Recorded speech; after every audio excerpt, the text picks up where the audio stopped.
ویسے ہی بھروسہ کر لو، قرآن کہہ رہا ہے تم ہمارے اوپر ویسے ہی توکل کر لو جیسے کرنا چاہیے، تو ہم تمہیں آسمانوں سے ایسے ہی روزی دیں گے، تمہارے گھروں میں ایسے ہی ہم تمہیں کھانا پہنچائیں گے، تمہارا پیٹ ایسے ہی بھریں گے جیسے چڑیاں بھوکے پیٹ اپنے گھونسلوں سے نکلتی ہے، دانا چر کے آتی ہے، اور جب شام کو اپنے گھونسلوں میں واپس جاتی ہے تو ان کے پیٹ بھرے ہوئے ہوتے ہیں۔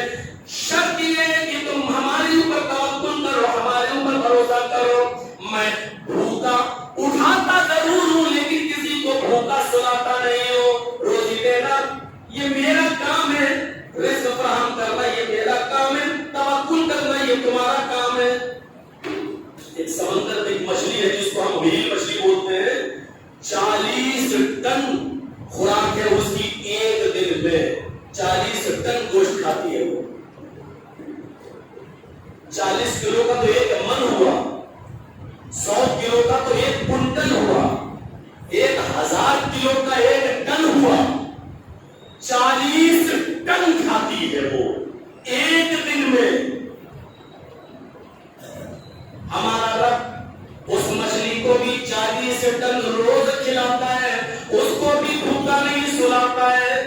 ہمارا تو 2 روٹی کھانے والے، 3 روٹی کھانے والے، لیکن جتنی فکر ہمیں روزی روٹی کی اتنی فکر میرے بھائیوں کسی مخلوق کو نہیں ہے۔ ذرا تصور کرو، وہ 40 ٹن گوشت کھانے والی مچھلی بھی بغیر کھائے نہیں سوتی ہے، اللہ سمندر کی تاریکیوں میں اس کو بھی رزق دیتا ہے۔ اے انسان تو اتنا سرگردہ کیوں ہے؟ اے انسان تو اس روزی کو کمانے کے لیے اپنے ہی بھائی کو دھوکہ دیتا ہے، اس سے جھوٹ بولتا ہے، جھوٹ میں جھوٹ بول کے ناجائز طریقے سے اس سے پیسہ حاصل کرتا ہے۔ فرمایا تو ہمارے اوپر توکل تو کر، پھر دیکھ ہم تیرے گھر میں روزی اور روٹی کے دروازے کیسے کھولتے ہیں۔ اللہ اس کو بھی بھوکا نہیں سلاتا ہے۔ یہی تو احساس پیدا کیا تھا جناب محمد رسول اللہ صلی اللہ علیہ وسلم نے زندگی کی۔ اس نے فرمایا سنو، جتنے بھی یہاں ہیں سب کو ایک دن جانا ہے، کل نفس ذائقۃ الموت، موت کا ذائقہ ہر نفس کو چکھنا ہے۔ موت آ جائے یہ بھی غنیمت ہے کہ ہمارا جسم سڑ کر گل کر مٹی بن جائے، چلو چھٹکارا پا گئے، لیکن نہیں، وَإِنَّمَا تُوَفَّوْنَ أُجُورَكُمْ يَوْمَ الْقِيَامَةِ، تم نے دنیا میں جو عمل کیے اس کا پورا اجر، پورا بدلہ تمہیں دیا جائے گا قیامت کے دن۔ اچھا کیا ہے تو اچھا، برا کیا ہے تو برا۔ یہ وہ مرحلہ ہے ہماری زندگی کے بعد۔ ایک تو موت آ گئی، چلو جسم سڑ گیا گل گیا، چلو چھٹکارا مل گیا، نہیں، جو کیا ہے اس کا انعام تو لے لو۔ اچھا کیا تو اچھا لے لو، برا کیا تو برا لے لو۔ اس کے بعد فرمایا فَمَنْ زُحْزِحَ عَنِ النَّارِ وَأُدْخِلَ الْجَنَّةَ فَقَدْ فَازَ۔ اصل کامیابی تو یہ ہے کہ جب تمہیں تمہارے عملوں کا اجر دیا جائے، انعام دیا جائے، تم جہنم سے بچا لیے جاؤ۔ فَمَنْ زُحْزِحَ عَنِ النَّارِ، جو جہنم سے دور کر دیا گیا، وَأُدْخِلَ الْجَنَّةَ، اور جنت میں داخل کر دیا گیا، فَقَدْ فَازَ، وہی کامیاب کہلائے گا۔ کامیاب وہی ہوا ہے، اس کے علاوہ کسی کو کامیابی نہیں۔ جس دنیا کے چکر میں حصول دنیا کے لیے تم سرگردہ ہو، وَمَا الْحَيَاةُ الدُّنْيَا إِلَّا مَتَاعُ الْغُرُورِ، یہ دنیاوی زندگی تو محض ایک دھوکے کی زندگی ہے۔ دور سے بہت اچھی لگتی ہے، قریب جا کر دیکھو تب پتہ چلے گا یہ دنیا کی حقیقت کیا ہے۔ کبھی بامبے کا سمندر دیکھا ہے جو چوپاٹی، 1-2 کلومیٹر دور سے دیکھو تو سمندر کا وہ پانی، بالو نظر آئے گا، ریت نظر آئے گا۔ جب قریب جا کر دیکھتے ہیں تو پتہ چلتا ہے وہ ریت نہیں ہے بلکہ پانی ہے۔ دور سے جو بالو نظر آ رہی تھی، قریب جا کر وہ پانی۔ دنیا دور سے بڑی اچھی دکھائی دیتی ہے، لیکن قریب جاؤ تو یہ دنیا بہت حقیر نظر آئے گی۔ نبی اکرم صلی اللہ علیہ وسلم نے اس دنیا کی حقیقت یہ بیان کی کہ لو کانت الدنیا تعدل عند اللہ جناح بعوضہ، اگر مچھر کے پر کے برابر بھی اللہ کی نظر میں اس دنیا کی کوئی حیثیت ہوتی، اس دنیا کی کوئی حیثیت ہوتی تو اللہ رب العالمین لو كانت الدنيا تعدل عند الله جناح بعوضة ما سقى كافرا منه شربة ماء، اگر مچھر کے پر کے برابر بھی اللہ کی نظر میں اس کی عزت ہوتی تو اللہ اس دنیا سے کسی کافر کو ایک گھونٹ پانی بھی نہیں پینے دیتا، ایک گھونٹ پانی بھی نہیں پلاتا۔ یہ دنیا کی حیثیت۔ فرمایا دنیا سے بے تعلق مت ہو جاؤ، دنیا کو حاصل کرو لیکن اتنا ہی جتنا تمہیں حاصل کرنا چاہیے، اس لیے دعا مانگتے رہو، ربنا آتنا فی الدنیا حسنہ وفی الآخرۃ حسنہ وقنا عذاب النار۔ اے اللہ ہمیں دنیا میں اچھائیاں عطا فرما، اے اللہ ہمیں آخرت میں بھی بھلائیوں سے نواز، وقنا عذاب النار، اور ہمیں جہنم کے عذاب سے بچا لے۔ جہاں تک ہو سکے دور کریے اپنے سے اس دنیا۔ میں نے شاید آدھونی میں یہ واقعہ سنا ہے، سالم ابن عبداللہ خانہ کعبہ کا طواف کر رہے تھے تو سالم ابن عبداللہ حضرت عمر کے پوتے اور ان کے جسم پر پھٹا پرانا احرام تھا۔ مکے کا حاکم وقت اس زمانے میں تھا ہشام ابن عبد الملک۔ ہشام ابن عبد الملک بھی طواف کر رہا تھا، طواف کرتے کرتے اس کی نظر سالم ابن عبداللہ ابن عمر پر پڑی۔ لوگوں سے پوچھا یہ پھٹا پرانا احرام پہن کر کون آیا؟ بیچارہ بڑا غریب آدمی لگ رہا ہے۔ لوگوں نے بتایا حضرت عمر فاروق کے پوتے ہیں۔ امیر المومنین عمر فاروق کے پوتے، 22 لاکھ مربع میل پر جس نے حکومت کی ہو اس کا پوتے کا یہ حال۔ طواف کرتے کرتے ٹکرا گئے، پوچھا کون؟ کہا میرا نام سالم ہے۔ مجھے جانتے ہو؟ کہا نہیں، میرا نام ہشام ابن عبد الملک ہے۔ شکریہ، طواف کرنا ہے۔ دوسرے چکر میں پھر مل گئے۔ ارے سنیے تو آپ تو صرف شکریہ کہہ کے رہ گئے، آپ سمجھ نہیں پا رہے کہ میں کون ہوں۔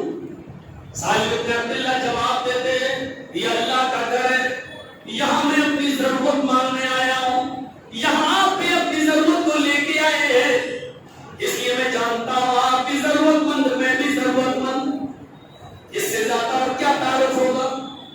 ہشام ابن عبد الملک نے کہا تم امیر المومنین عمر فاروق کے پوتے ہو، تمہاری حالت ملک میں دیکھی نہیں جا رہی ہے، میں حاکم وقت اور میں چاہتا ہوں کہ تمہاری کچھ مدد کروں، کپڑا دو، لتا دو، اناج دو، غلہ دو، میں تمہیں سونا دوں، چاندی دوں، دنیا کی کچھ چیزیں دے دوں تاکہ تم آرام سے اپنی زندگی بسر کر سکو، بتاؤ تمہیں کس چیز کی ضرورت ہے۔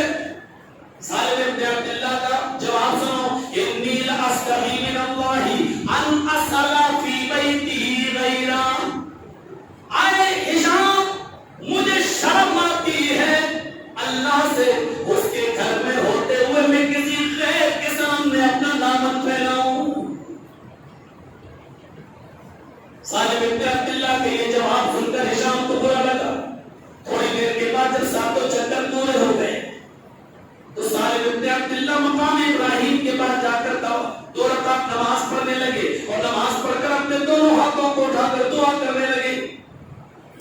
دعا کر کے جب واپس نکلے تو ہشام ابن عبد الملک نے ایک چوراہے پر ان کو روک لیا۔ الآن خرجت من بیت اللہ فاسأل۔ سالم، یہ تو اللہ کا گھر نہیں ہے، آپ کو اللہ کے گھر سے خانہ کعبہ سے نکل چکے ہیں، اب مانگو کیا مانگتے ہو؟ اللہ کے گھر میں شرم آ رہی تھی، یہ تو اللہ کا گھر نہیں، مانگو کیا چاہیے تمہیں؟ کہا ام من حوائج الدنیا ام من حوائج الآخرہ۔ اے شام، بار بار تم مجھ سے کہتے ہو مانگو، تو بتاؤ دنیاوی ضرورت میری پوری کرو گے یا آخرت کی ضرورت؟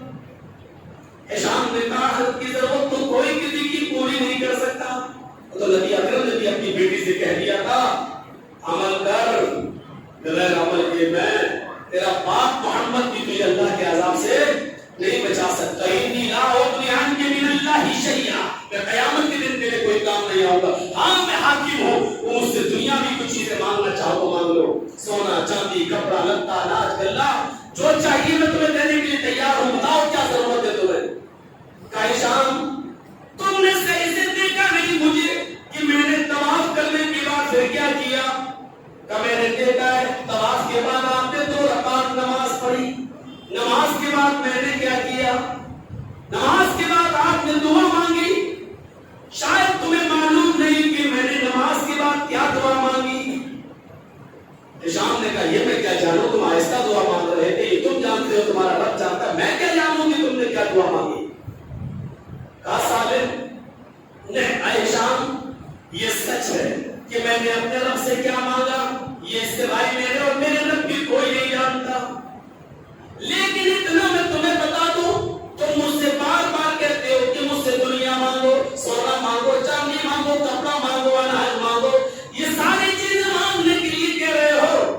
سنو جب میں نے اپنے دونوں ہاتھ اٹھا کر اپنے رب سے کچھ مانگا اور دعا کی تو جو چیز تم مانگنے کے لیے ہم سے کہہ رہے ہو ما سألت الدنیا من یملکها فکیف اسألها من لا یملکها، دنیا تو میں نے اس سے بھی نہیں مانگی جو دنیا کا مالک ہے، دنیا کا سوال تو میں نے اس سے بھی نہیں کیا جو دنیا کا مالک ہے، سونا اور چاندی تو میں نے اس سے بھی نہیں مانگا، اناج اور غلہ تو میں نے اس سے بھی نہیں مانگا جو اس کا مالک ہے، فکیف اسألها من لا یملکها، تو اس سے کیا مانگو کہ وہ دنیا کا ایک رتی برابر مالک نہیں، آج مرا اور یہ دنیا کا دوسرے کے ہاتھ میں، تو مجھ سے دنیا کی طرف کی امید رکھتے ہو؟ ارے دنیا تو میں نے اپنے رب سے بھی نہیں مانگی، کیا مانگا وہ نہیں بتاؤں گا، لیکن اتنا تو بتا دوں کہ دنیا تو میں نے اس سے بھی نہیں مانگی۔ ہم نماز بھی پڑھنے آتے ہیں تو دعا مانگتے ہیں اللہ میرا کاروبار نہیں چل رہا، کاروبار میں برکت دے، اللہ میری روزی روٹی میں برکت دے، اللہ لاک ڈاؤن میں ہم سڑک پہ آ گئے، اللہ ہمارے حالات کی ہم یہ دعا مانگتے ہیں، اور ان دعاؤں سے صحابہ کرام دور رہتے تھے، وہ یہ کہتے تھے اللہ جو بھی روزہ سوگا ملے گا ہم کھا لیں گے لیکن آخرت ہماری صحیح رہے، سب پہ قلبی جالا دین، حالات چاہے کتنے ہمارے خراب ہوں لیکن دین کی اوپر سے ہمارا ایمان نہ اٹھ جائے، ثابت قدم رہے تو دین پر رہے، یہ آفات، یہ پریشانیاں، یہ مصیبتیں کہیں ہمیں ہمارے دین سے دور نہ کر دیں، اس امتحان میں ہمیں تو کامیابی عطا فرمانا، یہ صحابہ کرام کی دعائیں ہوا کرتی۔ نبی اکرم نے دیکھا یہ صحابہ دنیا کی کچھ چیزیں مانتے ہی نہیں، تو نمازوں میں ایسی دعائیں بتا دی کہ یہ آخرت کے ساتھ ساتھ دنیا بھی مانتے رہے، اللہم اغفر لی، آخرت میں مغفرت کی دعا مانگو، وارحمنی، اللہ کا رحم و کرم مانگو، وعافنی، اور صحت و تندرستی بھی مانگو، اور ان تمام چیزوں کو مانگنے کے ساتھ ساتھ اپنی دنیا کو مت بھولو، وارزقنی، اے اللہ تو مجھے رزق حلال بھی عطا فرما، یہ اللہ کے نبی نے پھر بتا دیا تاکہ آخرت یا آخرت نہیں دنیا میں بھی تمہیں زندہ رہنا ہے، اس لیے اللہ سے دنیا میں بھی رزق حلال کا سوال کرتے رہو۔ اتنا آخرت سے جڑا ہے، اتنا آخرت سے ہم لوگ دھیرے دھیرے قبر کے قریب جا رہے ہیں۔ کتنے سال پہلے آیا تھا میں؟ 15-16 سال، آج 15-16 سال کے بعد آپ کے سامنے ہوں، یہ 15-16 سال کی زندگی میری چیخ چیخ کر کہہ رہی ہے کہ جرجیز تو اپنی زندگی کے 15 سال کم کر چکا ہے۔ جن لوگوں نے 15-16 سال مجھے سنا تھا یہاں بیٹھ کر اسی نندی کلکور میں، ان کی زندگی چیخ چیخ کے کہہ رہی ہے کہ وہ بھی اپنی زندگی کے 15-16 سال کم کر چکے ہیں۔ اس کا مطلب سمجھ رہے ہیں؟ اس کا مطلب یہ ہوا کہ اتنے ہی ہم اپنے قبر کے قریب ہو چکے ہیں، اور در حقیقت قبر کے قریب نہیں ہوئے ہیں۔ ہم اور آپ دو چیزوں میں سے کسی ایک کے قریب ہو رہے ہیں، یا تو اپنی جنت کے یا اپنی جہنم کے۔ 15-16 سال ہم یا تو جنت کے قریب ہو گئے یا جہنم کے۔ اللہ نہ کرے کہ ہم اور آپ کوئی بھی جہنم میں جائے، اللہم قنا عذاب النار۔ ہم سب کو یہ دعا کرنا چاہیے، لیکن اگر یہ زندگی کے ہمارے 15-16 سال ہمیں جہنم کے قریب کر دیے ہیں تو یہ یقیناً ہمارے اور آپ کے لیے سب سے بڑا خسارہ ہے، سب سے بڑا نقصان ہے۔ یہ سوچتے اور اس کو غور کرنے کی ضرورت ہے کہ یہ زندگی کی یہ دن کا، اس لیے میں نے کئی جگہ تقریروں میں کہا ہے کہ بڑا بے وقوف اور پاگل ہے وہ باپ جو اپنے بیٹے کا جنم دن مناتا ہے، happy birthday to you کہہ کے کیک کاٹتا ہے کہ میرا بیٹا 10 سال کا ہو گیا ہے، آج 12 سال کا، 15 سال کا۔ در حقیقت وہ اپنے بیٹے کے 11-12 سال کے ہونے کی خوشی نہیں منا رہا ہے، بلکہ وہ اپنے بیٹے کے 11 سال اپنی زندگی کو کم کرنے کی خوشی منا رہا ہے۔ ایسا بے وقوف اور پاگل باپ کون ہوگا جس کا بیٹا اپنی زندگی کے 10 سال کم کر چکا ہو اور وہ کیک کاٹ رہا ہو؟ اس سے بڑا بے وقوف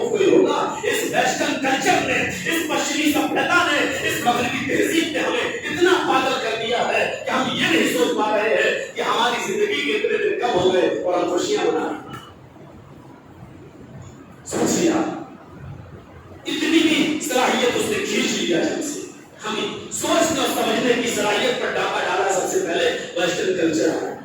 ہمارے ذہن پر سب سے پہلے ڈاکہ ڈالا سوچنے اور سمجھنے کی صلاحیت کے کارناموں کی.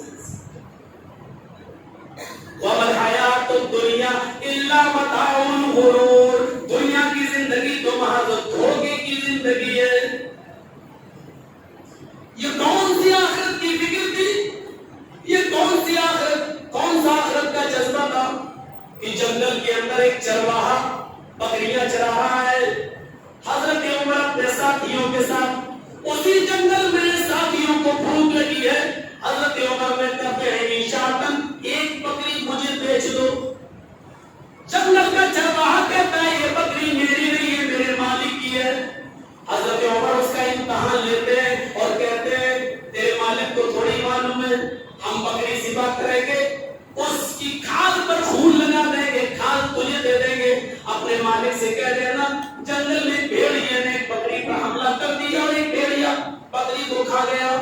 اس نے کہا اے اجنبی آدمی میں تجھے جانتا تو نہیں ہوں، لیکن اتنا بتا دو کہ میں نے کلمہ پڑھا ہے لا الہ الا اللہ محمد رسول اللہ. ہمارے نبی کی تعلیم کچھ اور ہے. یقیناً میں اپنے مالک کو جھوٹ بول سکتا ہوں اور میرا مالک بھی بہت نیک ہے، شریف ہے. وہ مجھ سے سوال جواب نہیں کرے گا، اس کی قیمت بھی ہم سے نہیں مانگے گا، وہ ہمیں چھوڑ کے دے گا اور آپ کی دی ہوئی قیمت سے میں شوارہ بھی کر لیں گے. لیکن میں اپنے مالک سے جھوٹ بول کر مجھے کیا ملے گا؟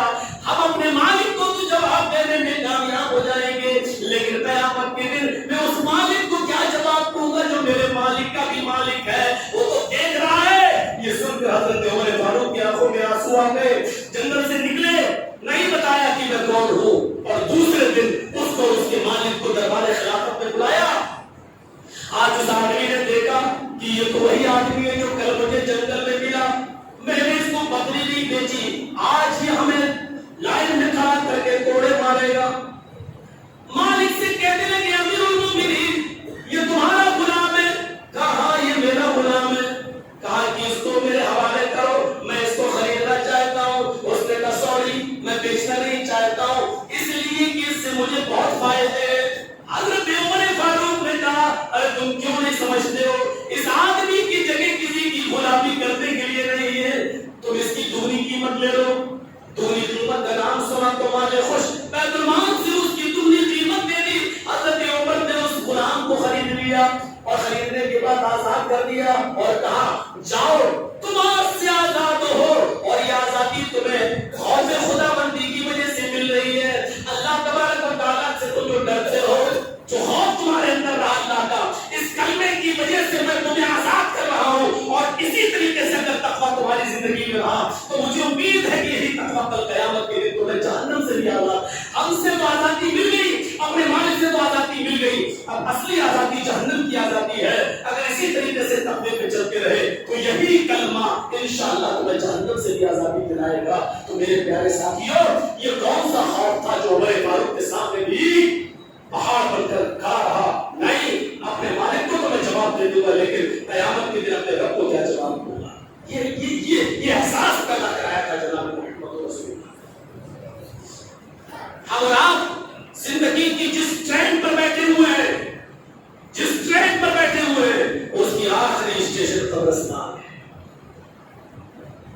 دلی سے ہاوڑا جو ٹرین چلتی ہے، ہاوڑا میں رک گئی، اب آگے نہیں جائے گی، آخری اسٹیشن ہے. ہم اور آپ زندگی کی جس ٹرین پر بیٹھے ہوئے ہیں، اس کا آخری اسٹاپس موت، منزل قبرستان. اس کے آگے گاڑی نہیں آ رہی ہے. یہ الگ بات ہے، کسی کی اسٹیشن 2 دن پہلے آ جاتی ہے اور کسی کی اسٹیشن 2 دن کے بعد آتی ہے، لیکن آنا سب کی ہے اور گاڑی کو رکنا وہی ہے. موت سے بچنے کا کوئی راستہ نہیں. جب جس نے سنا اندرا گاندھی کو 16 گولیاں مار دی گئی، وہ اپنی جان نہیں بچا پائی. یا اللہ، انڈیا میں تو پرائم منسٹر اپنی جان نہیں بچا پاتا ہے. انڈیا چھوڑ کے بھاگتا ہوں، پاکستان کی سرزمین پر جا رہا ہوں، مسلمانوں کا ملک ہے، وہاں مجھے میری زندگی مل جائے گی، موت سے چھٹکارا مل جائے گا۔ پاکستان کی سرزمین پر جرجیس پہنچا، پاکستان کی دھرتی نے پوچھا کیوں آئے ہو؟ میں نے کہا موت سے بچنے کے لیے۔ آواز آئی یہاں کس پہ بھروسہ کر کے آ گئے ہو؟ یہ ملک مسلمانوں کا ہے، یہ زمین میرے ساتھ وفاداری کرے گی۔ آواز آتی ہے کیا تم نے ذوالفقار علی بھٹو کو تخت دار پر رکھتا ہوا نہیں دیکھا ہے؟ کیا سیاہ عورت کے چیتڑے اڑتے ہوئے داستان تمہیں نہیں سنائی دی؟ کیا بے نظیر بھٹو کے پیشانی پر بندوق کی گولی لگتی ہے؟ کیا تم نے یہ داستانیں نہیں سنی ہے؟ اس سرزمین میں بھی کسی کے ساتھ حکمرانوں کے ساتھ وفاداری نہیں کی ہے، بھاگ کر عراق کی سرزمین پر جا کر پناہ لی۔ عراق کی سرزمین نے جواب دیا اگر یہاں موت کسی کو نہیں آ سکتی تھی تو وہ صدام تھا جو حکمرانوں کی آنکھوں میں آنکھیں ڈال کر بات کرتا تھا، لیکن اپنی جان بچانے کے لیے روٹی بندروں میں چھپتا پھرا، بالآخر پکڑا گیا اور پھانسی کے پھندے پر لٹکا دیا گیا۔ تمہیں جان بچانا ہے تو سعودیہ کی سرزمین پر چلے جاؤ۔ سعودیہ کی سرزمین پر جرجیس جاتا ہے، سعودی کی سرزمین نے جواب دیا اگر جان بچانے آئے ہو تو شاہ فیصل کی زندگی پر غور کرو، ان کو ان کے بھتیجے ہی نے قتل کر دیا، پھر بھتیجا بھی قتل کے جرم میں اس کو بھی قتل کر دیا گیا۔ یہاں کسی کی زندگی نہیں بچ سکتی ہے۔ اگر تمہیں زندگی پیاری ہے تو مکے میں چلے جاؤ جہاں جناب محمد رسول اللہ صلی اللہ علیہ وسلم پیدا ہوئے، خوشی کی لہر پر رہی، جہاں نبی پیدا ہوئے وہاں جاتا ہوں، چلو وہاں میری زندگی بچ جائے گی۔ جرجیس مکے میں گیا، طواف کا شرف حاصل ہوا، طواف کرنے کے بعد 2 رکعت نماز پڑھی، پتہ چلا فجر کی نماز کا وقت ہے، ظہر کی نماز کا وقت ہے، چلو امام حرم کے پیچھے نماز ادا کرتے ہیں۔ آج جرجیس کی پہلی نماز ہے، خانہ کعبہ میں خوش تھا اب مجھے کبھی موت نہیں آئے گی۔ جیسے امام محترم نے سلام پھیرا السلام علیکم ورحمۃ اللہ، السلام علیکم ورحمۃ اللہ، اعلان ہوتا ہے الصلاۃ علی الاموات، کچھ جنازے آئے ہوئے ہیں ان کی نماز جنازہ ہونا ہے۔ اللہ ظہر میں جنازہ پڑھا، عصر میں جنازہ پڑھا، مغرب میں پڑھا، عشاء میں پڑھا، فجر میں پڑھا۔ یا اللہ یہ میں کون سی زمین پہ آ گیا؟ یہاں تو ہر نماز کے وقت جنازے آ رہے ہیں، سب سے زیادہ موتیں تو ہم کو یہی دیکھنے کو مل رہی ہیں، ہم تو اپنی جان بچانے کے لیے آئے ہیں، لیکن یہاں تو سب سے زیادہ جنازے پڑھ رہے ہیں، موت تو ان کو بھی آ رہی ہے جو یہاں پیدا ہوئے۔ کسی نے کہا یہاں تمہیں موت سے چھٹکارا نہیں ملے گا، مدینے چلے جاؤ۔ وہ اللہ کے نبی صلی اللہ علیہ وسلم کی بقیہ زندگی مدینے میں گزری۔ میں مدینے میں گیا، مدینے میں نماز کا شرف حاصل ہوا، میں نے جنت البقیع کا معائنہ کیا، روضۃ من ریاض الجنہ کو دیکھا، خوش تھا کہ یہاں کسی کو موت نہیں آئے گی، لیکن بغل میں دیکھا خدا اللہ کے رسول کی قبر مطہرہ موجود ہے، پوچھا یہ کس کی قبر ہے؟ جواب ملا جناب محمد رسول اللہ کی۔ میں نے کہا لو یہاں صحابہ دفن، یہاں نبی دفن، موت تو یہاں پر بھی آ رہی ہے۔ کسی نے کہا موت سے کہیں تمہیں بچاؤ نہیں ہوگا۔ کچھ لوگ ایک کتاب پڑھ رہے تھے، پوچھا یہ کیا پڑھ رہے ہیں؟ جواب آیا یہ قرآن کریم کی تلاوت کر رہے ہیں۔ میں نے کہا یہ قرآن کیسی کتاب ہے؟ جواب دیا زندگی کے سارے مسئلوں کا حل اس کتاب کے اندر موجود ہے۔ اللہ جب یہ اللہ نے اتاری اور زندگی کے تمام مسائل کا حل اس میں موجود، تو اس میں ہمارے موت سے بچنے کا حل بھی موجود ہوگا۔ جرجیس قرآن لے کے بیٹھ گیا اور پڑھنے لگا، موت سے بچنے کی کوئی ترکیب ڈھونڈنے لگا، لیکن اس کتاب نے بھی پڑھتے پڑھتے کہہ دیا اینما تکونوا یدرککم الموت ولو کنتم فی بروج مشیدہ۔ بڑے بڑے قلعوں میں چلے جاؤ، سمندر کی تاریکی میں چلے جاؤ، پہاڑوں کے اندر چھپ جاؤ، موت تمہیں ادھر بھی آ لے گی، موت تمہیں ادھر بھی اپنے شکنجے میں لے لے گی۔ جرجیس موت سے بچنے کا کوئی راستہ نہیں ہے، ہاں ایک راستہ ہے موت کو کامیاب بنانے کا۔ فَمَن يَعْمَلْ مِثْقَالَ ذَرَّةٍ خَيْرًا يَرَهُ وَمَن يَعْمَلْ مِثْقَالَ ذَرَّةٍ شَرًّا يَرَهُ۔ اس دھرتی پر ذرہ برابر نیکی کرو گے تو اس کا بھی بدلہ تمہیں مل جائے گا، اور ذرہ برابر برائی کرو گے تو اس کو بھی تم اپنے نامے اعمال میں دیکھ لو گے۔ اب تمہیں اپنی موت کو اگر کامیاب بنانا ہے تو اپنی زندگی کے اندر اچھے عمل کر لو، تاکہ مرنے کے بعد جو زندگی ملے گی اس زندگی کو تم کامیاب بنا سکو۔ میرے بھائی موت سے بچنے کا کوئی راستہ نہیں ہے. بھاگو. قرآن کہتا ہے جس موت سے تم بھاگ رہے ہو, ان الموت الذی تفرون منہ, جس موت سے تم بھاگ رہے ہو فإنہ ملاقیکم, وہ تو تمہارے سامنے ملاقات کرنے کے لیے کھڑی ہے. ہم جس دروازے سے بھاگنا چاہ رہے ہیں, جہاں سے جانا چاہ رہے ہیں اسی دروازے پر, جس سے نہیں ملنا چاہ رہے ہیں وہی ہم سے ملنے کے لیے اسی دروازے پر موجود. جس موت سے تم بھاگ رہے ہو وہ ملاقات کر کے رہے گی. فإنہ ملاقیکم, ملاقات کس کو کہتے ہیں؟ اٹاوا سے یو پی سے ہم نے کہا کہ بالکل بھول جا رہے ہو, میرے دوست رہتے سلام کہہ دینا. آپ یہاں آئے, آپ نے میرا سلام پہنچا دیا. یہ الیکس سلیکٹ تو ہے لیکن ملاقات نہیں ہے. ملاقات کیا ہے؟ ہم آپ کے سامنے, آپ ہمارے سامنے, ہم نے آپ سے مساوا کیا, آپ نے ہم سے کیا, ہم نے آپ کی آنکھوں میں آنکھیں ڈالی, آپ نے ہماری آنکھوں میں آنکھیں ڈالی. یہ ہے ملاقات. قرآن نے کیا کہا؟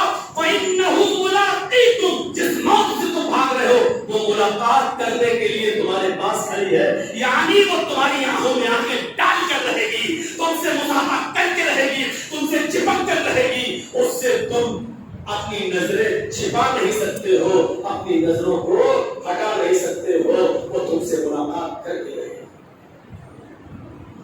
اس زمین میں امام کائنات جناب محمد رسول اللہ کو نہیں چھوڑا. ہماری اور آپ کی حیثیت کیا ہے؟ ہم اور آپ کیا ہیں؟ اس لیے صحابہ کرام کی زندگیوں پہ عمل کرو. کتنا ڈرتے تھے. صفت الصفوہ کتاب ہے علامہ ابن قیم کی, مشہور کتاب ہے. یحییٰ ابن ایوب کا ایک واقعہ نقل کرتی ہے.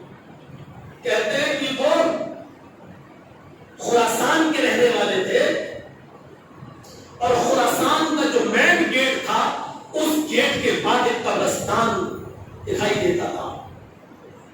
تو یحییٰ ابن ایوب روزانہ رات کے اندھیرے میں اس دروازے پر بیٹھ جاتے تھے اور وہاں سے قبرستان کو دیکھتے رہتے تھے. ہر آنے جانے والا آدمی وہاں سے دکھائی دیتا تھا اور اس قبرستان کو دیکھ کر وہ اپنی موت کو یاد کرتے تھے. ایک دن رات کی تاریکی میں یحییٰ ابن ایوب خراسان کے اس دروازے کے پاس بیٹھے ہوئے تھے. رات کے اندھیرے میں کیا دیکھتے کہ ایک آدمی اپنا چہرہ چھپائے ہوئے کمبل سے وہ ایک پھوٹی ہوئی قبر کے پاس جا کر بیٹھ گیا. یحییٰ ابن ایوب نے کہا چلو چل کر دیکھتے ہیں کہ یہ آدمی پھوٹی ہوئی قبر کے پاس کیا کر رہا ہے. یحییٰ ابن ایوب نے چپل اتاری اور دھیرے دھیرے قدم رکھا تاکہ وہ پیچھے مڑ کے ہم کو نہ دیکھے, لیکن میں دیکھوں کہ وہ کیا کر رہا ہے. یحییٰ ابن ایوب جب اس کے قریب جاتے تو وہ قبر کی ان ٹوٹی پھوٹی ہوئی ہڈیوں کو دیکھ رہا تھا اور یہ کہہ رہا تھا اے ہڈیوں, کل تم میرے جیسی تھی اور کل میں تمہارے جیسا ہو جاؤں گا. اے ہڈیوں, کل تم میرے جیسی تھی اور کل میں تمہارے جیسا ہو جاؤں گا. اے ہڈیوں, کل تم میری طرح تھی اور کل میں تمہارے جیسا ہو جاؤں گا. کیا آج تم تو کتے بھی سونگنے کے لیے تیار نہیں ہے؟ یحییٰ ابن ایوب نے یہ سنا تو پیچھے سے ان کے اوپر ہاتھ مارا, پلٹ کر دیکھا تو یحییٰ ابن ایوب کہتے ہیں یہ تو میرا جگری دوست ہے, اس کا نام سعدون تھا. سعدون, تم دن میں تو بڑی اچھی طرح مجھ سے ملتے ہو, ہنستے کھیلتے, اور رات کے اندر تمہارا یہ حال ہے کہ تم اپنی موت کو اس طرح یاد کر رہے ہو.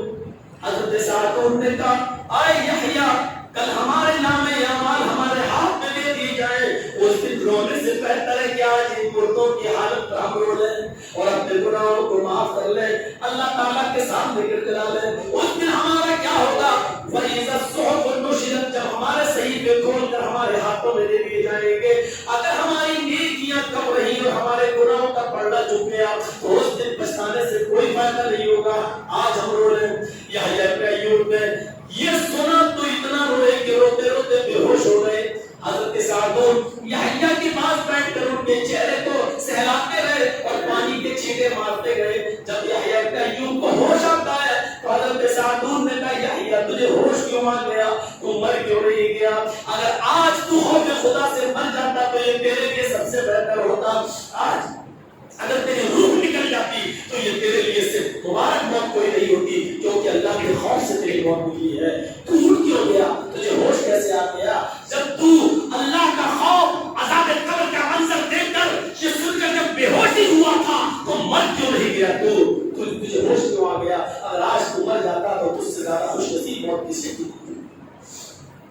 طریقے سے یہ قوم کو یاد کیا جائے. ہم سب اسی ٹرین پر چل رہے ہیں, اسی پر سفر کر رہے ہیں جس کی آخری منزل وہی ہے. میرے بھائیوں, اس موت کو کامیاب بناؤ. مرنے سے سب ڈرتے ہیں, ابھی ہمیں موت نہیں آنی چاہیے. یہ ایمان کی نشانی نہیں ہے.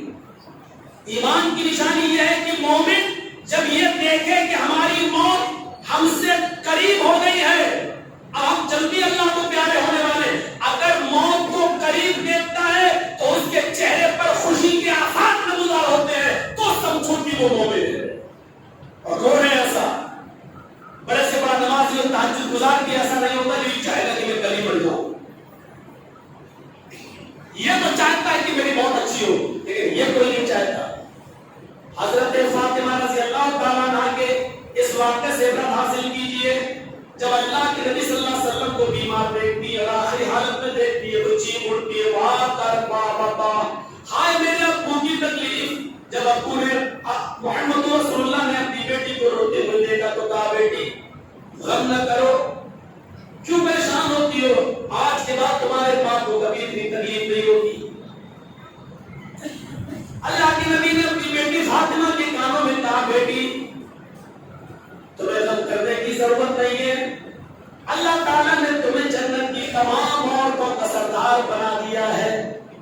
ابھی جبرائیل نے مجھے بتایا, فاطمہ سے کہہ دو کہ فاطمہ سیدۃ نساء اہل الجنہ.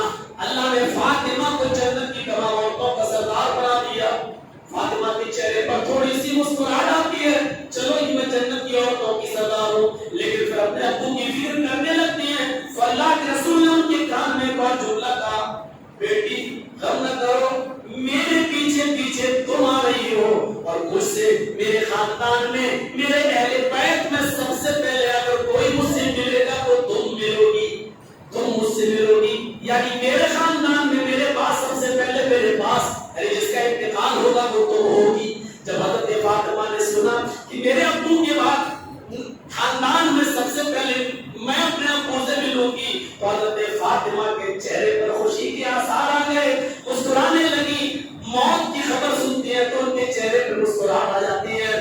یہ مومن کی نشانی ہے. مومن جتنے قریب اپنی موت کو دیکھتا تو اس کے چہرے پر مسکراہٹ آنی چاہیے. آج ہمارے چہروں پر مسکراہٹ نہیں ہے, اس کا مطلب یہ ہے کہ ہم پکے سچے مومن نہیں ہیں, ورنہ مومن موت سے کب گھبراتا ہے. وہ تو یہ چاہتا ہے کہ اس تھرڈ کلاس کی زندگی سے ہم فرسٹ کلاس کی زندگی پر ہم تک پہنچے, یہ گھٹیا زندگی سے نکل کر ہم فرسٹ کلاس کی زندگی میں ہم تک جائیں, لیکن ہم نہیں چاہتے کہ جائیں. جتنا دن اور جی لے, جتنا دن اور جی لے. میرے بھائیوں, ایمان کی نشانی تو یہ ہے کہ مومن جب موت کو قریب دیکھتا ہے تو اس کے چہرے پر خوشی کے آثار نمودار ہوتے ہیں. اللہ کے نبی کی بیویاں نبی کے پاس بیٹھی ہوئی ہیں, منظر دیکھیے. ساری بیویوں نے آپ سے سوال کیا, یہ تو بیٹی کا مسئلہ ہو گیا, اب بیویاں سوال کر رہی ہیں. غور سے سنیے گا, بخاری کے الفاظ, نبی کی بیویوں نے ایک سوال ہی کر لیا حضرت عائشہ نے, اے اللہ کے نبی آپ کی ساری بیویاں آپ کے پاس بیٹھی ہوئی ہیں, یہ بتائیے کہ سب سے پہلے آپ کی کون سی بیوی آپ کے پاس آئے گی؟ تو اللہ کے رسول صلی اللہ علیہ وسلم کو علم غیب تو تھا نہیں کہ کون کب کس کا انتقال ہوگا. جبرائیل نے جو بتایا تھا وہی معلوم تھا, اللہ کی طرف سے جتنا بتا دیا گیا وہ معلوم تھا. تو اللہ کے رسول نے کہا ایسے اگر کسی کا نام لیں گے تو جس کا نام لیں گے اس کو خوشی ہوگی, اور جس کا نہیں لیں گے اس کو دکھ ہوگا. تو آپ نے ایک ایسا جملہ استعمال کیا, نام کسی کا نہیں لیا. بخاری کے الفاظ ہیں, اقبلکن یدن, سب سے پہلے مجھ سے وہ بیوی ملے گی تم میں سے جس کے ہاتھ سب سے زیادہ لمبے ہوں گے. تو حضرت عائشہ کو بڑی ہرس تھی, کچھ دیر وہاں بیٹھی رہی اور تھوڑی دیر کے بعد اشارہ کر کے ساری بیویوں سے کہا باہر نکلو, چلو ادھر آؤ. اور ایک لکڑی لے آئی, بخاری شریف کی حدیث ہے, ایک لکڑی لے آئی اور ساری بیویوں کے ہاتھ ناپنے لگی کہ کس کا ہاتھ سب سے زیادہ لمبا ہے. تو سب سے زیادہ لمبا جو ہاتھ نکلا وہ حضرت زینب کا نکلا. ساری بیویاں کہنے لگی زینب تو بڑی خوش نصیب ہے, کہ تیرا انتقال سب سے پہلے ہوگا، تو نبی سے سب سے پہلے ملے گی۔ اور حضرت زینب نے دیکھا کہ میرا ہاتھ سب سے زیادہ لمبا، تو وہ خوش ہو گئی۔ میں بتانا یہ چاہ رہا ہوں اس واقعے سے کہ جب دیکھا کہ میرا ہاتھ لمبا تو میں سب سے پہلے اپنے نبی کے پاس جاؤں گی، اپنے شوہر کے پاس جاؤں گی، تو موت قریب کے لیے جب بھی بیویوں میں جس کا بھی انتقال ہوگا تو میرا ہوگا سب سے پہلے۔ تو حضرت زینب کو خوشی ہو گئی کہ چلو جب بھی ہوگا میرا ہی سب سے پہلے ہوگا، اور میں جاؤں گی سب سے پہلے اپنے شوہر کے پاس، ان کے بازو میں بغل میں رہوں گی، مجھے نبی کی صحبت نصیب ہوگی۔ لیکن نبی اکرم کے اس دنیا سے رخصت ہو جانے کے بعد آپ کی بیویوں میں سب سے پہلے جس بیوی کا انتقال ہوتا ہے وہ حضرت زینب کا نہیں ہوتا ہے۔ سب سے پہلے جس بیوی کا انتقال ہوتا ہے اس بیوی کا نام ہے حضرت سودا۔ نبی اکرم صلی اللہ علیہ وسلم کی بیویوں میں سب سے پہلے حضرت سودا کا انتقال ہوتا ہے۔ تو ساری عورتیں کشمکش میں پڑ رہی کہ یہ کیا ہوا، ہاتھ تو سب سے زیادہ لمبا زینب کا تھا۔ پھر نبی اکرم نے اشارہ کیا تھا، اس دن ساری عورتوں نے کہا کہ ہاتھ لمبا ہونے سے مراد یہ نہیں تھا لمبائی اور چوڑائی میں، لمبے ہاتھ کا مطلب یہ تھا کہ جس کا ہاتھ لمبا ہوگا غریب اور مسکینوں میں، فقیروں میں، محتاجوں میں جو لمبے ہاتھ والی ہوگی، یعنی صدقہ اور خیرات کرنے والی سب سے زیادہ ہوگی، وہ سب سے پہلے ملے گی۔ اور صدقہ اور خیرات کرنے میں حضرت سودا سب سے آگے تھی، جو آج شام کو کل پر بھروسہ نہیں کیا، جو خود کی 50 سب غریب اور مسکینوں میں لٹا دیا، سب دے دیا، کل صبح کہاں سے آئے گا؟ اللہ رب العالمین بھوکا سلائے گا ضرور، بھوکا اٹھائے گا ضرور، لیکن بھوکا سلائے گا نہیں۔ ہمیں اللہ پر بھروسہ ہے میرے بھائیوں۔ اس دن ساری بیویاں چیخ اٹھی، سودا میں نہیں سمجھ پائی کہ نبی اکرم کی کہنے کا مقصد کیا تھا۔ سب سے زیادہ لمبے ہاتھ سے مراد صدقہ اور خیرات کرنا مراد تھا، صدقہ اور خیرات کرنا۔ میں کہنا یہ چاہتا ہوں اس واقعے کو آپ کے سامنے رکھ کر، موت قریب دیکھ کر جس کے چہرے پر مسکراہٹ آ جائے یہ ایمان کی نشانی ہے۔ آج ہمارے پاس ایمان کی نشانی ظاہر نہیں ہوتی، کیونکہ ہمارا جب بیمار ہے اور دیر لگے کہ کوئی اب بچنا نہیں ہے، ہم کو سمجھ جاتے، لیکن ہم پھر بھی کوشش یہ ہوتی ہے کہ جتنے دن اور زندہ رہے۔ مومن تو وہ ہوتا ہے کہ موت کو اپنے قریب دیکھے تو خوش ہو جائے، خوش، جیسے فاطمہ کو خوشی ہوئی، جیسے سنا لمبے ہاتھ جس کے سب سے زیادہ ہوں گے تو زینب کو خوشی ہوئی۔ آؤ ایک اور منظر آپ کو سنیں، حضرت خنسا کا، وہ خنسا جس کی زندگی کے 2 حصے ہیں، ایک ایمان لانے سے پہلے اور ایک ایمان لانے کے بعد۔ سن 8 ہجری میں حضرت خنسا ایمان لائی۔ 8 ہجری سے پہلے کا دور دوسرا تھا، اور 8 ہجری میں جب اسلام لائی تو اسلام لانے کے بعد ان کی زندگی میں دوسرا دور آیا۔ اسلام لانے سے پہلے ان کا حال کیا تھا؟ بہت بڑی عرب کی شاعرہ تھی۔ مکے میں جب اکاس میلہ لگتا تھا، سوٹ اکاس، تو خنسا کا خیمہ وہاں لگتا تھا اور وہاں لکھا جاتا تھا ارسل عرب، عرب کی سب سے بڑی شاعرہ، عرب کی سب سے بڑی مرثیہ لکھنے والی عورت، بہت بڑی شاعرہ۔ قبائلی دشمنیاں بہت زیادہ تھی، ان قبائلی دشمنیوں کی وجہ سے خنسا کا ایک بھائی معاویہ قبیلوں کی دشمنی کا شکار ہو گیا، اور دوسرے قبیلے کے لوگوں نے خنسا کے ایک بھائی معاویہ کو قتل کر دیا۔ خنسا اپنے بھائی کا غم بھلا نہیں پائی، روتی تھی، چیختی تھی، چلاتی تھی۔ یہ 8 ہجری سے پہلے کی بات ہے، جہاں جاتی تھی اپنے بھائی کا تذکرہ کرتی تھی۔ دوسرا بھائی تھا سخر، اس نے اپنے بھائی کا بدلہ لینے کے لیے کمر کس لی،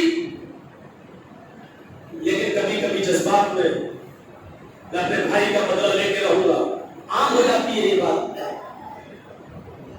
جب قبیلوں نے یہ سنا کہ خنسا کا دوسرا بھائی سخر بدلہ لینے کے لیے تیار ہے، وہ بھی دشمنی کا شکار ہوا، اور 1-2 سال کے اندر اندر سخر کو بھی قتل کر دیا گیا۔ ابھی معاویہ کا غم نہیں بھولنے پائی تھی کہ سخر دوسرے بھائی کے قتل کا غم اس کے اوپر سوار ہو گیا۔ گزرتی چلتی پھرتی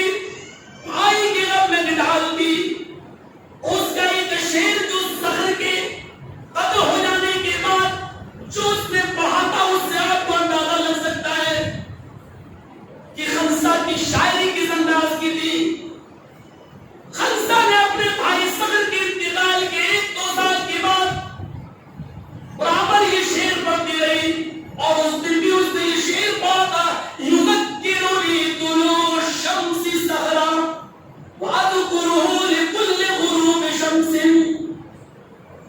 کوئی صبح ایسی نہیں جاتی کہ سورج جب پورب سے نکلتا ہو اور سورج کا نکلنے کے ساتھ ساتھ مجھے میرے بھائی سحر کی یاد نہ آتی ہو.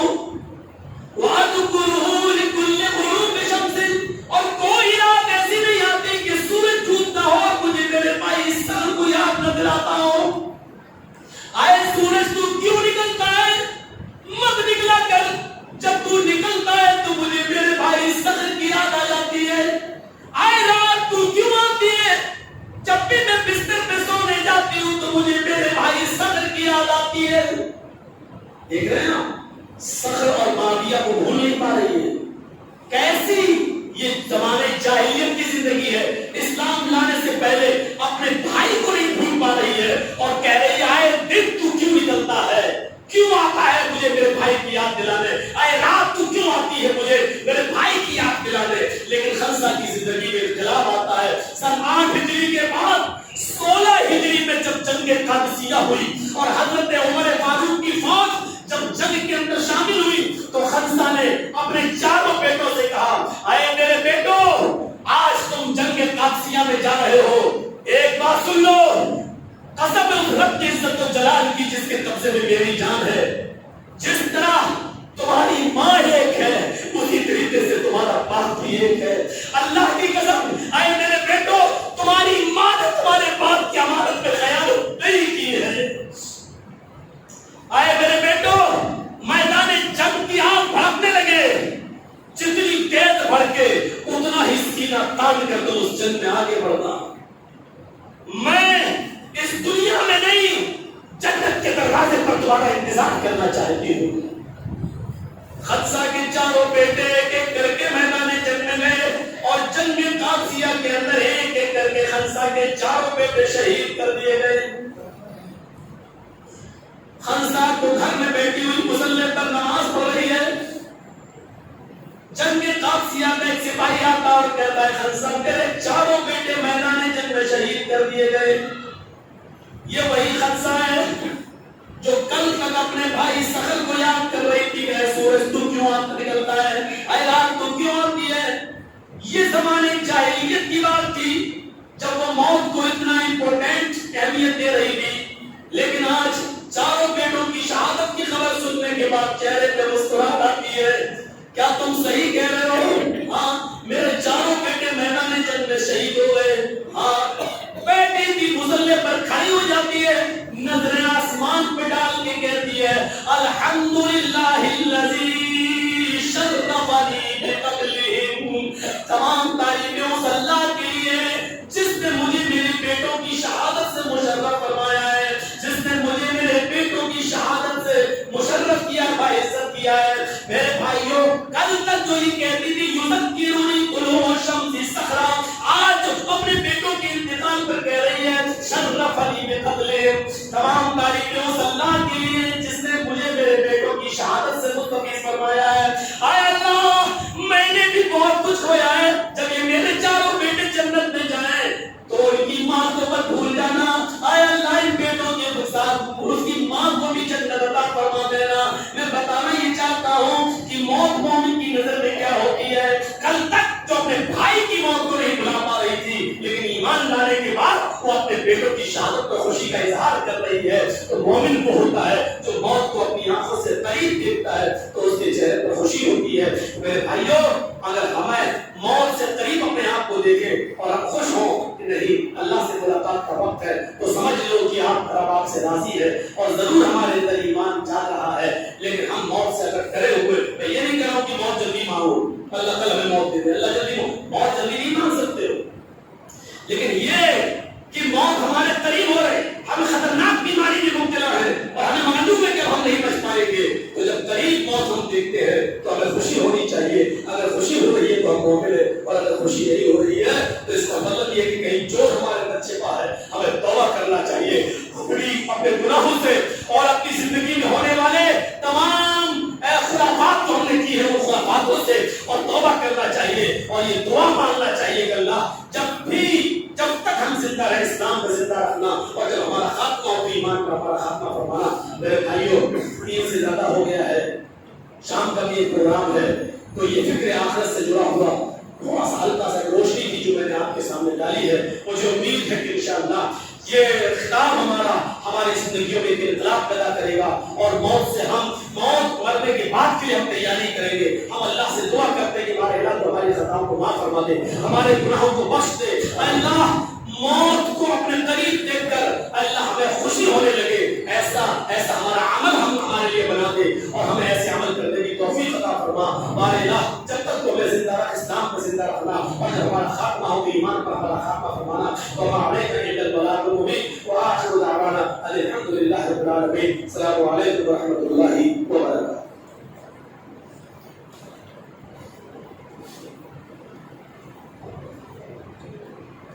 وبرکاتہ۔ محترم حضرات، صرف آپ کی زندگی کے 2 منٹ ہم چاہتے ہیں اطمینان کے ساتھ بیٹھیں، پھر اس کے بعد مجلس کی برخاستگی کا اعلان ہوگا، دعا کی جائے گی، اس کے بعد آپ جا سکتے ہیں۔ ابھی ہم اور آپ قائد محترم کی زبانی موت کے تعلق سے بڑی تفصیلی گفتگو سنی۔ دعا فرمائے کہ اللہ تبارک و تعالی ہم سب کو حسن خاتمہ عطا فرمائے، اور جتنی زندگی اللہ نے رکھی ہے نیک اعمال کے ساتھ اور اس کی خوشنودی کے ساتھ گزار